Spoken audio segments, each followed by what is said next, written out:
This visit brings us to the sixth principle of success, without which the five principles I have given you previously would be useless. It is the principle of self-discipline. Self-discipline, as I am presenting it to you here, has reference not only to your mastery of negative habits, which stand in the way of your success, but more particularly to your development and enforcement of the positive habits you will need in order to avail yourself of the six assets you brought over with you in that sealed envelope I mentioned in our first visit. Now let me give you a list of the more important things over which you will have to exercise self-discipline before you can embrace and use the great master key to riches. 1, you will have to gain mastery over your tongue by acquiring the habit of thinking first and then speaking after you are sure that what you say will benefit you and not injure others. A loose tongue often is one's greatest liability. 2, you will have to exercise self-discipline in mastering the common tendency to strike back at those at whom you have a cause, real or imaginary, for a grievance. You must remember that everything you do to or for another, you do to or for yourself, because your every thought and every act which benefits or injures another person comes back to you in kind, greatly multiplied. So, if you feel that you must slander another person, do not speak it, but write it.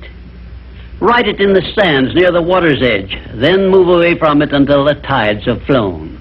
3, you will have to exercise self-discipline over all of your emotions, particularly your emotions of love, hate, fear, and sex.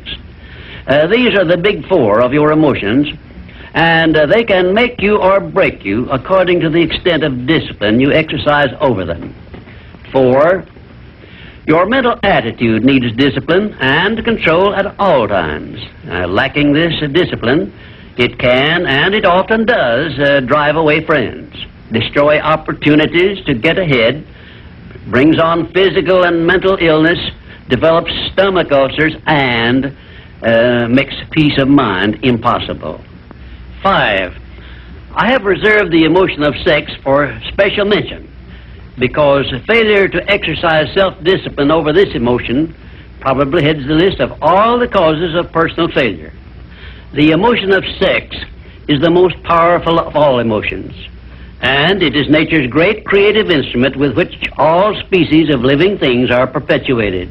The proper means of self-discipline of the emotion of sex is transmutation, the control and direction of this great emotional feeling toward the attainment of worthy purposes, such as the fulfillment of one's major purpose in life. The great leaders, artists, orators, industrialists, and professional people have learned the art of sex transmutation through the proper system of self-discipline. Because of the delicacy of the subject of sex emotion, I am limited as to the information I can give you about it on this visit, but I have covered the subject much more in detail in some of my books. And 6, your stomach also needs discipline through the proper habits of dieting and fasting, because information on dieting and fasting should come from your own doctor. I will not go into details concerning them, except to call your attention to the need for knowledge on this subject. Personally, I attribute my sound physical health mainly to the habits of dieting and fasting which I have developed through the years. And 7, you will need to exercise self-discipline in relation to religion and politics, because our country, which is the most acceptable form of society civilization has yet produced, is made up of people of varying beliefs in connection with both of these subjects. To be happy and prosperous in our country, we must learn to live and to let live, to give others the privileges we ask and demand for ourselves. And this often calls for strict discipline over self. 8, but I have reserved until the last my reference to the most important circumstances over which you must exercise the strictest of self-discipline if you are to embrace and use the great master key to riches. I have reference to your profound privilege of taking possession of your own mind and directing it to whatever ends you may desire. You cannot take possession of your own mind or direct it to definite ends without a practical system. I have devoted the better portion of my past life to the revelation and presentation of such a system. And I know that this system works because it has been successfully used by many millions of people throughout the world. The system is not only practical and workable, but it is so simple that anyone who is ready for it may master it and use it successfully. Its use does not call for a genius nor a great amount of formal education. It calls only for a will to take possession of one's own mind and a definite purpose to which the mind is to be directed.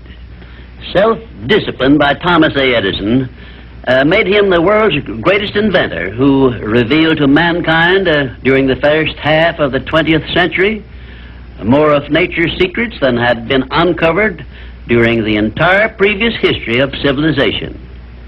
Self-discipline carried Wilbur and Orville Wright through a multitude of failures and enabled them finally to give the world its first practical airplane, an achievement which has made the world smaller and changed the entire trend of civilization.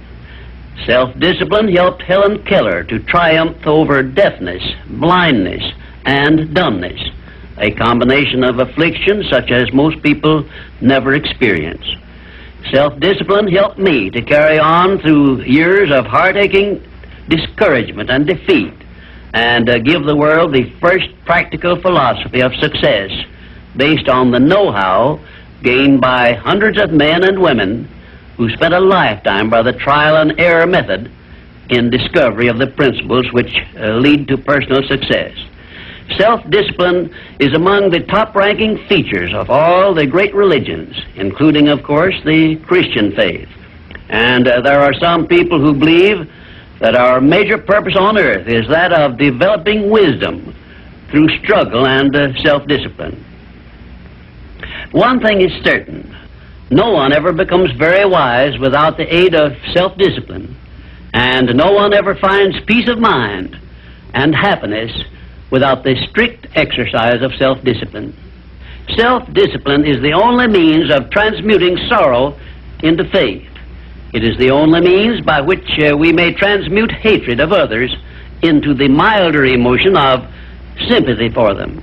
It is the only means by which we may reveal and profit by the seed of an equivalent benefit which comes with every adversity and every defeat. It is the only means by which we may shut out of our minds the deadly effects of past experiences of suffering and unpleasantness. And it is the means by which we may discover that other self we carry around with us, that self which has great capacity for belief and does not become influenced by failure and defeat. Self-discipline can give us freedom from the fear of death, the most difficult to master of all of our fears. It can free us from the disease of hypochondria, the fear of imaginary illness with which so many people suffer and sometimes die. Self-discipline is the means by which we may think our own thoughts, live our own lives as we wish to live them, and remain forever free from the evils of fears and limitations which we have inherited from the dark ages before the dawn of civilization. The Creator never gives one an asset or benefit without passing along with it the means by which it may be embraced and used. Self-discipline, therefore, is the means by which the Creator provided us with a method of embracing and using the only thing over which we have unchallengeable control, the power of our own thoughts. And now, until our next visit, may I remind you that the habit of taking the line of least resistance makes all rivers and some men crooked.